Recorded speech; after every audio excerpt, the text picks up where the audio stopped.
नंदी विप्राचे कुष्ठ घालविले. अध्याय 45. सिद्धमुनींना नामधारक शिष्य म्हणतो, तुम्ही गुरुचरित्र अमृतपान देऊन कृतार्थ केलेत. मला आणखी कथामृतपानाची तृषा लागली आहे. ते कथन करतात. सर्वांगाला श्वेत कुष्ठ झालेला नंदी नावाचा एक ब्राह्मण तुळजापुराला जाऊन अंबा भवानीच्या आराधनेत 3 वर्षे उपवास करून राहिला होता. त्याला अपार कष्ट झाले. पण शेवटी देवीने चंदला परमेश्वरीजवळ जाण्याला निरोप दिला. त्याने तेथेही 7 महिने उपवास करून पुरश्चरण केले.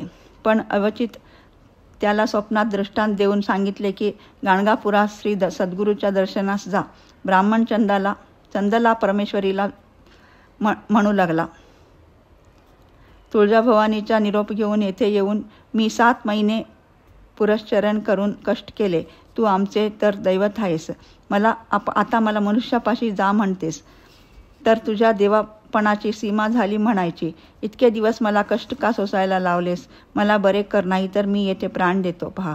असे म्हणून विप्र धरणे धरून बसला. मग भोप्यांना दृष्टांत झाला. ते म्हणू लागले, देवीच्या निरोपाप्रमाणे निघून जा, नाहीतर तुला घालवून लावू. देवीची पूजा करून पारणे केले आणि तो गाणगापुरात आला. श्रीगुरू कोठे आहेत म्हणून मठात जाऊन विचारू लागला. इतक्यात श्रीगुरू संगमावरून स्नान करून आले. भक्तजनांनी त्यांना सांगितले की एक कुष्ठी ब्राह्मण आपल्या दर्शनाला आला आहे. श्रीगुरूंनी त्याला बोलवताच तो त्यांना नमस्कार करीत जमिनीवर लोटांगण घालू लागला. तेव्हा श्रीगुरू म्हणाले, अरे ब्राह्मणा, देवापाशी जाण्याचे सोडून मनुष्यापाशी कशाला आलास? मनात संदेह धरून आलास तर तुझी कार्यसिद्धी कशी होईल? ब्राह्मण बोलला, स्वामी क्षमा करा, मी तमोगुणी मूर्ख आहे. आता मी आपल्याला शरण आलो आहे. माझी मुंज झाल्यापासून मला ही व्याधी जडली आहे. सर्व लोक माझ्या कंटाळा करतात. तुळजापुराला जाऊन उपवासी राहून सेवा केली, चंदला परमेश्वरीची सेवा केली, तरीही माझी पापनिवृत्ती झाली नाही. निर्वापी मी तुमच्याकडे आलो आहे. माझी पापनिवृत्ती होईल की नाही निश्चित सांगा. उगाच आशापाशात मला गुंतवू नका. मला या देहाची चाड नाही. मी प्राण देईन अगदी तुमच्या समक्ष.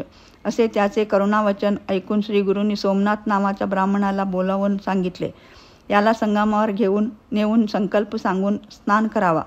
नंतर अश्वत्थाची प्रदक्षिणा घालून झाल्यावर त्याला नवी वस्त्रे द्या आणि लागलीच आमच्याकडे भोजनास आणा. श्रीगुरुनाथाच्या आज्ञाप्रमाणे त्याने स्नान इत्यादी केल्यावर त्याच्या अंगावरचे कोड नाहीसे होऊन शरीर सतेज झाले. त्याची जीर्ण वस्त्रे ज्या ठिकाणी टाकली ती जमीन क्षारयुक्त झाली. मठात येऊन नंदी नामक ब्राह्मणाने श्रीगुरूंना साष्टांग नमस्कार केला. पाहतो तो आपले सर्वांग उत्तम झाले होते. पण थोडेसे कोड पायाच्या पोटरीवर राहिलेले पाहून तो भ्याला. श्रीगुरू म्हणाले, तू मनात संशय धरून आलास म्हणून हे शेष राहिले आहे. आता तू आमचे स्तुतीवर कवित्व कर, म्हणजे तू संपूर्ण बरा होशील. ब्राह्मणाने उत्तर केले, स्वामी, मी मंदबुद्धीचा आहे. मला लिहाय वाचवायचं सुद्धा येत नाही. मग कसले काव्य करू? श्रीगुरूंनी त्याच्या मुखात विभूती प्रोक्षण करताच त्याला ज्ञान उपजले व स्तोत्र करण्याला त्याने आरंभ केला. नंदी विप्राने स्तोत्र केले ते ऐकून श्रीगुरूंना इतका संतोष झाला की त्यांनी त्याला कवीश्वर असे म्हणा म्हणून आपल्या भक्तांना निरोप दिला. तेव्हापासून नंदी नाम कवी श्रीगुरूची सेवा करीत गाणगापुरात राहिला.